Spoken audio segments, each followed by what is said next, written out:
Kelly, by all rights, lady journalists should cover the debutante's ball. Now, what are you doing in Vietnam, or what were you doing over in Vietnam? I went with the idea of looking for the future and the human interest side of the war, about the people and how they live, how they think, rather than the actual combat, which is well covered by a team of 20 people we have there. Did you ever get into the actual combat zones? Any danger? Yes, I was, technically speaking, anything outside of Saigon itself is considered the field or in a war zone. Some people would say, my parents would say what I was in was danger.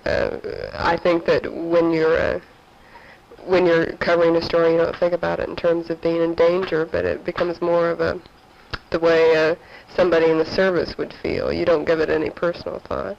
I was never leaped out of a helicopter under fire, which most of the newsmen do. But I wore fatigues and tramped around on some combat missions, like many of them do. I imagine the other newsmen over there noticed you were a little different from them. Did they give you any special privileges because you were a lady in what's basically a man's job over there? No, I had quite an advantage. I've been with the AP nearly 6 years, and am a professional, been trained that way. So when I went to Vietnam, I didn't go on my own. I went to work with 20 professionals, and they were not only professionals, but they're like big brothers. So we had no problem at all, and covered demonstrations and riots together, just as two men would, actually. It's hard to imagine you as one of the boys. Did you have any observations about Vietnam over there that you could tell us quickly? Oh, they're manyfold. From the human interest point, as you said you went over there to cover.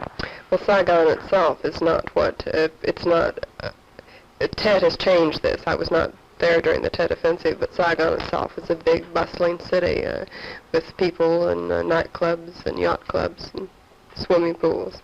The countryside is neither as bad nor as good as we think of it. That is, the situation is not as complicated, but is more complicated. Everything, what I'm trying to say is, without going into any length of time, that for everything you see, something else crosses it out.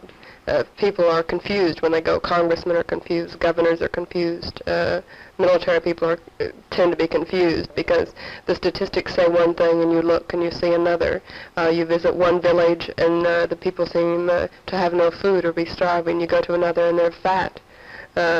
Things you see in one place are not true in another, and vice versa. As a result, you have to do a great deal of traveling, which I did all over the country.